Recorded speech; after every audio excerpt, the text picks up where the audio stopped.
Eiliukas. Štai jūsų kavytė ir jūsų pienukas, to jau atneši šaukštyčių, sako mums vaikinukas iš už barelio. Ir tikraigi atneša šaukštyčius 3. Tiesa, sako kažką atsiminęs, juk jūs dar ir vistiuko užsisakėte, iš jūsų bus 30 litukų.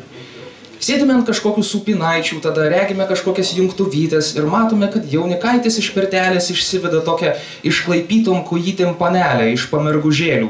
Abu šypsenėlės tik rodo, dantukais tik šypsi.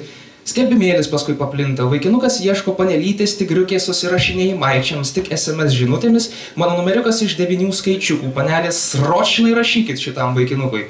Paskiau ta pati porelė iš skelbimėlio matyti, nes mergaičiukė lapiškai nusišiepus aiškino savajam. Aš panelė, vaikinukas su manim negali ginčiukėlių ginčyti, aš teisu taitė iš prigimtėlės.